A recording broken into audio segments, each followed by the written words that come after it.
damaikan hubungan kalian dengan efek luka masa lalu, sehingga kalian bisa memandang masa depan ini lebih cerah, lebih ceria, dan ternyata masa depan ini masih suci gitu ya. Masa depan ini masih benar-benar terang benderang. Tidak perlu kita dihantui oleh masa lalu kita. Yang lain juga, kalau yang pernah ketipu, pernah dikhianati dalam bisnis, biasanya juga seperti itu. Mereka akan was-was. Jangan-jangan nanti akan seperti ini lagi. Jangan-jangan nanti akan ketipu lagi. Akhirnya ada ketakutan-ketakutan yang dia hidup di masa depan. Maksudnya masa depan yang belum terjadi, tapi dia sudah ketakutan sendiri. Dia tidak bisa menikmati masa sekarangnya. Dia tidak bisa menikmati kehidupan yang saat ini terjadi. Sehingga ketakutan-ketakutan di masa depan ini tadi menimbulkan dia tidak berani melangkah. Yang sebenarnya kalau dia melangkah bisa jadi itu adalah peluang besar, peluang baik untuk dia.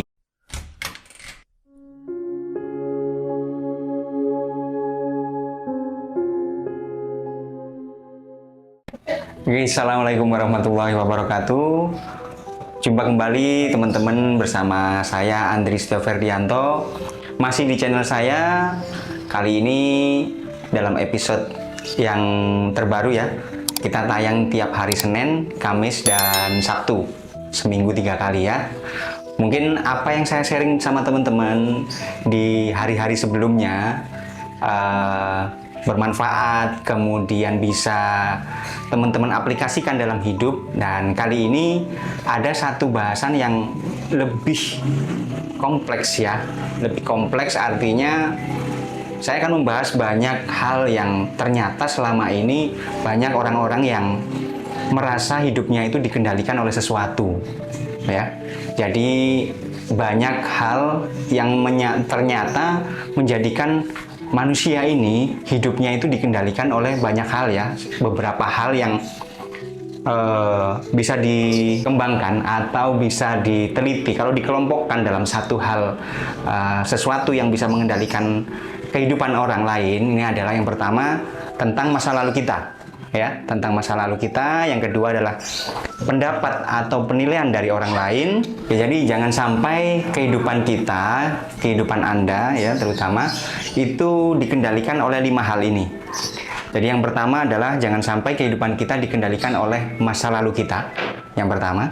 Yang kedua adalah jangan sampai kehidupan kita dikendalikan oleh penilaian atau pendapat orang lain ya. Yang ketiga adalah jangan sampai kehidupan kita juga dikendalikan oleh yang namanya mental block kita ya. Nanti akan kita bahas lebih seru lagi ya, satu persatu. Yang keempat adalah tentang hubungan sosial ya. Tentang hubungan sosial itu juga jangan sampai kita dikendalikan dengan hubungan ini tadi. Dan yang kelima adalah tentang isi rekening Anda. Artinya jangan sampai kehidupan Anda dikendalikan oleh yang namanya uang ya. Oke, kita akan bahas satu persatu untuk lebih detailnya. Namun untuk episode kali ini kita akan bahas tentang bagaimana supaya kita tidak dikendalikan, kehidupan kita tidak dikendalikan oleh yang namanya masa lalu kita. Oke, tetap di channel ini kita akan bahas lebih dalam.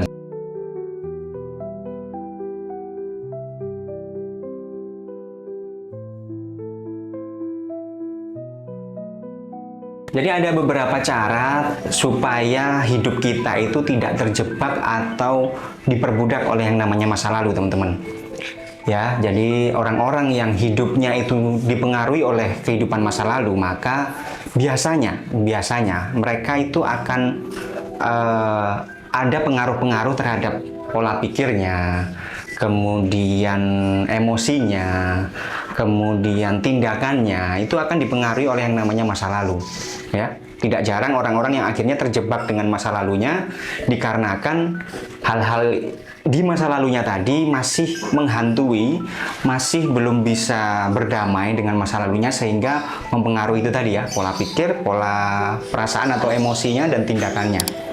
Kemudian ketika teman-teman atau orang-orang yang terjebak di masa lalu tadi itu merasa seolah-olah hidupnya itu dikendalikan oleh kenangan ya yang menyakitkan, kemudian trauma, kemudian pernah gagal gitu kan. Itu sebenarnya mereka juga butuh yang namanya proses penyembuhan ya.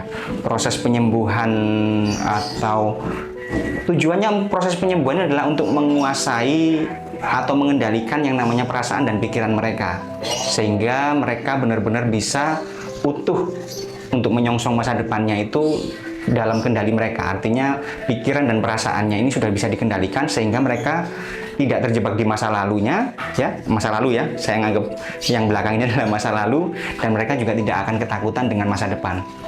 Karena ternyata ketakutan masa depan ini disebabkan karena kita masih belum bisa berdamai dengan masa lalu. Itu kebanyakan orang yang punya perasaan takutan di masa depan, setelah diteliti ternyata memang mereka masih belum bisa berdamai dengan masa lalunya. Seperti itu ya. Jadi adapun proses penyembuhan dari luka di masa lalu ini tadi bisa disebut, anggap aja sebutannya terapi ya, terapi. Nah, terapi ini prosesnya adalah supaya orang-orang ini bisa membawa dampak perubahan positif. Perubahan positifnya dalam hal pola pikirnya, kemudian pola emosi atau perasaannya, dan yang ketiga adalah pola tindakannya. Kalau tiga tadi ini sudah bisa berubah, terutama di pikiran ya, karena yang di awal masuk ini kan pikiran ya, itu sudah bisa berubah, maka tindakannya akan pun berubah. Pada saat tindakan berubah, maka yang namanya kebiasaan akan terbentuk. Pada saat kebiasaan baik ini terbentuk, kalau pikirannya baik, perasaannya baik, tindakannya juga baik, maka akan jadi kebiasaan baik. Pada saat kebiasaan baik ini tadi sudah terbentuk, maka secara otomatis hasil atau realitas atau nasib yang akan muncul dari tindakan yang positif tadi adalah sesuatu yang baik juga. Adapun pengaruh dari trauma masa lalu bisa jadi yang pertama, ada yang mengalami trauma karena kehilangan orang yang dicintai, ya. Ada juga yang kedua, pernah merasakan bullying, dibully ya, mungkin di sekolah dasar atau mungkin di lingkungan bermainnya seperti itu. Kemudian ada juga yang mengalami pengkhianatan. Pengkhianatan ini bukan berarti dari sisi pasangan saja ya. Pengkhianatan ini bisa jadi didapatkan pada saat dia masih kecil, masih dalam pola pengasuhan. Bisa jadi yang dimaksud khianat ini adalah biasanya ada juga orang tua yang sering menjanjikan sesuatu kepada anaknya. Nanti kalau kamu berprestasi, kamu ranking sekian, papa belikan game, papa belikan sepeda, kayak gitu ya. Ternyata pada saat si anak ini meraih prestasi yang diharapkan oleh orang tua tadi, ternyata orang tuanya masih berkelit, maksudnya tidak menepati janji. Nah, ini ternyata bisa menjadi satu bentuk perasaan dikhianati. Ya, yang secara tidak sadar ternyata orang tua yang menggampangkan berjanji kepada anak itu ternyata menjadi pola pernah merasakan trauma dikhianati ya. Jadi bukan hanya dari pasangan saja. Kemudian yang keempat adalah kurangnya kasih sayang. Ya, kurang kasih sayang ini bisa kebanyakan adalah bukan dari pasangan juga, tapi justru dari orang tua. Jadi sejak kecil merasa kurang diperhatikan, mungkin orang tuanya terlalu sibuk bekerja, kemudian ayah ibunya sama-sama bekerja gitu kan ya, wanita karir, yang satunya juga ayahnya juga bekerja, kemudian biasanya dititipkan di dalam satu sekolah atau penitipan anak gitu ya, yang full day mulai pagi sampai sore, biasanya gitu. Orang tua sudah pulang, sudah capek, nggak bisa berbincang-bincang dengan anak. Terkadang pulang di rumah pun masih merasa bekerja, masih merasa sibuk dengan pekerjaan mereka, sehingga anak-anak terabaikan, kurang dari kasih sayangnya gitu ya. Kemudian yang berikutnya ada juga mungkin yang peristiwa traumatis. Mungkin peristiwa traumatis ini macam-macam ya, ada yang karena kecelakaan, kemudian ada yang karena pelecehan ya, pelecehan seksual. Terus kemudian ya banyak lah ya sebenarnya yang membuat kita trauma itu termasuk dalam luka masa lalu. Nah, luka masa lalu ini ternyata berdampak pada masa depan kita. Jadi efeknya ini jangka panjang ternyata kalau kita tidak menyadari. Ya, ada banyak efek yang justru efek dari masa lalu ini itu kebanyakan negatif teman-teman malahan. Yang pertama bisa jadi orang yang sudah terjebak dengan masa lalunya itu biasanya pola pikirnya, kemudian cara dia berperasaan, kemudian cara dia bertindak itu terpengaruh dengan kondisi dia di masa lalu, masih terbawa sampai saat ini, gitu kan? Cara dia menilai dirinya, kemudian cara dia menilai lingkungan atau dunianya itu juga terdampak, gitu teman-teman. Jadi sehingga biasanya muncul pola-pola pikir yang negatif. Contoh, kalau teman-teman atau ada orang yang sering dikhianati ya, mendapatkan perlakuan trauma dikhianati, entah dari orang tua, terus kemudian berlanjut ke pasangan, ya. Ini akan menimbulkan trust issue, maksudnya dia tidak gampang untuk percaya pada orang lain lagi. Nah, pada saat dia masih menyimpan masa lalu ini, tidak bisa memaafkan atau tidak bisa berdamai dengan masa lalunya tentang pengkhianatan tadi, maka ini akan terdampak terhadap pengaruh di masa depannya.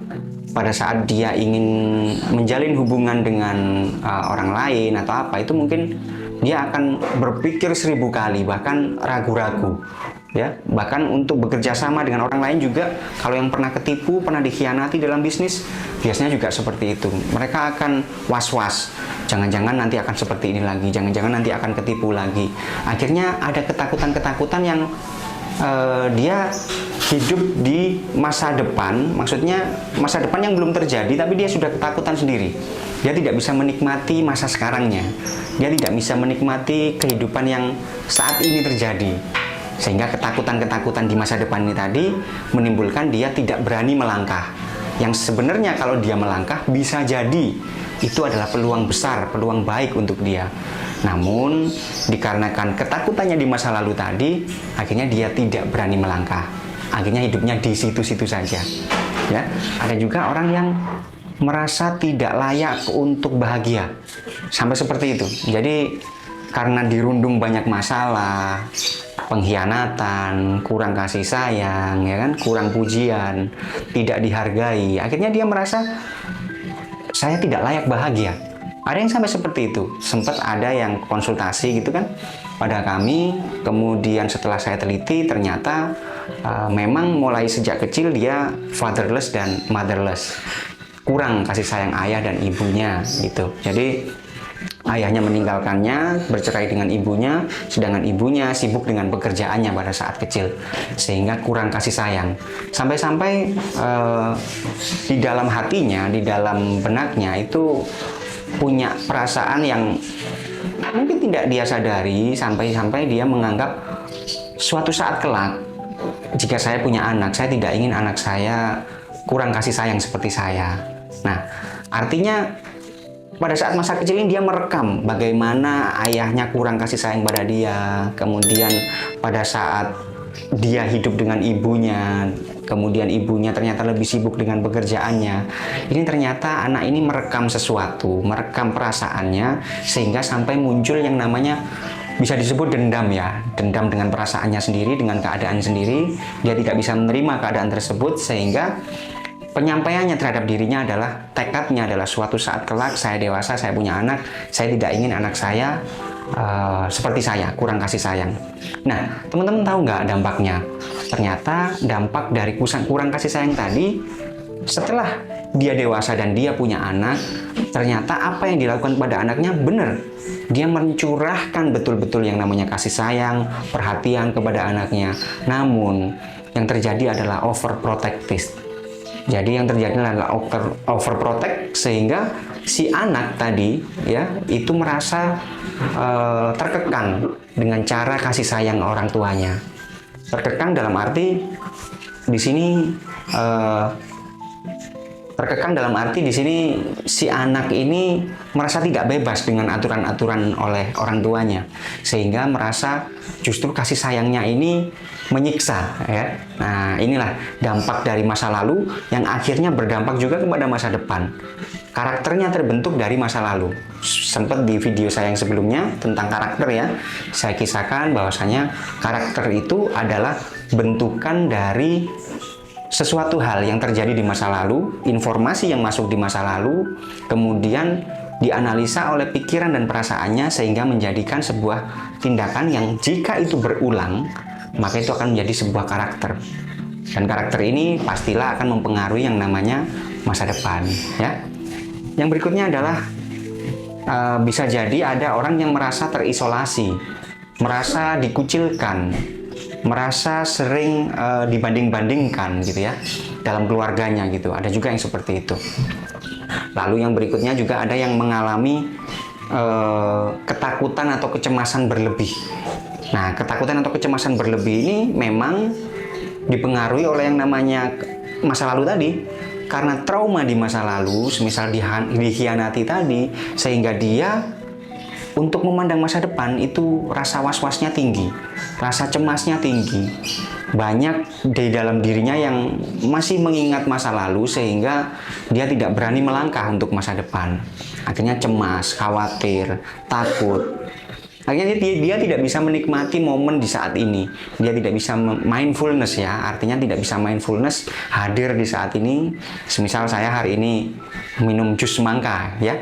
Nah, saya tidak bisa menikmati jus semangka ini kalau saya hadir, perasaan saya dan pikiran saya hadirnya bukan di sini, bukan di saat ini. Tapi justru pada saat saya menikmati, saya berusaha menikmati jus semangka ini, tapi pikiran dan perasaan saya justru hadir di masa lalu. Saya sambil minum jus ini, tapi sedang memikirkan masa lalu yang menyakitkan. Maka perasaan saya tidak hadir menikmati jus semangka ini. Sehingga saya tidak hidup di masa sekarang. Saya tidak hidup di masa saat ini. Yang artinya saya tidak bisa menikmati rasa jus semangka ini sehingga tidak bisa yang namanya bersyukur. Ya, orang yang hidupnya ada di masa lalu, perasaan dan pikirannya ada di masa lalu, dan perasaannya dan pikirannya ada di masa depan, ketakutan dengan masa depan, maka dia tidak pernah hidup di masa sekarang. Ya, pada saat dia tidak bisa hidup di masa sekarang, maka tidak ada hal yang bisa dia syukuri. Isinya hanya penderitaan, ketakutan, penderitaan, penyesalan, kesedihan, seperti itu. Pada saat dia tidak bersyukur, maka janji Allah, barang siapa yang bersyukur maka akan Allah tambah nikmatnya. Tapi barang siapa yang tidak bersyukur maka azab Allah sangat pedih. Terakhir bisa jadi ada yang merasa terhalangi peluang masa depannya, atau juga terhalangi suatu hubungan terhadap orang lain karena trust issue tadi ya. Yang merasa pernah dikhianatin, kemudian kurang kasih sayang, akhirnya terdampak di masa depannya pada saat dia mau melangkah maju, entah dalam sebuah bisnis, entah dalam pekerjaan atau karirnya, entah juga dalam hubungan asmaranya, dia 1000 kali berpikir. Ya, bahkan ada juga yang mungkin sampai berumur banyak masih belum menikah, itu karena potensi analisa pemikirannya itu banyak dari masa lalunya, kemudian dipengaruhi oleh mental blocknya, kemudian dipengaruhi juga oleh trauma-trauma yang terjadi di masa lalu juga. Ya, jadi inilah pentingnya penyembuhan dari trauma masa lalu. Supaya apa? Supaya hidup kita tidak dikendalikan oleh yang namanya dampak luka masa lalu. Kemudian ada juga yang dia tidak berani atau mencoba hal-hal baru. Itu sama dengan yang tadi ya, mungkin menghalangi sesuatu hal yang seharusnya itu jadi peluang untuk dia tidak berani mencoba hal baru sehingga stagnan kehidupannya di situ aja. Takut akan kegagalan, takut akan pengkhianatan ya, seperti itu. Kemudian ada lagi mungkin sama sih, masih di seputar menjalin hubungan ya, menjalin hubungan yang baru itu juga dia enggan untuk menjalin hubungan yang baru karena pernah pengkhianatan, karena takut tidak disayangi, ya kan? Nah, makanya teman-teman kalau ada rasa-rasa ini tadi, perasaan-perasaan di masa lalu yang masih kurang nyaman dan masih pada saat teman-teman mengingat kejadian tersebut itu masih terasa beban ya, terasa berat dan tidak nyaman di hati, itu artinya teman-teman masih terjebak di dalam masa lalu, emosi teman-teman masih terjebak di dalam masa lalu. Nah, saya sarankan untuk bisa benar-benar di-clearkan, benar-benar didamaikan hubungan kalian dengan efek luka masa lalu, sehingga kalian bisa memandang masa depan ini lebih cerah, lebih ceria, dan ternyata masa depan ini masih suci gitu ya. Masa depan ini masih benar-benar terang benderang. Tidak perlu kita dihantui oleh masa lalu kita.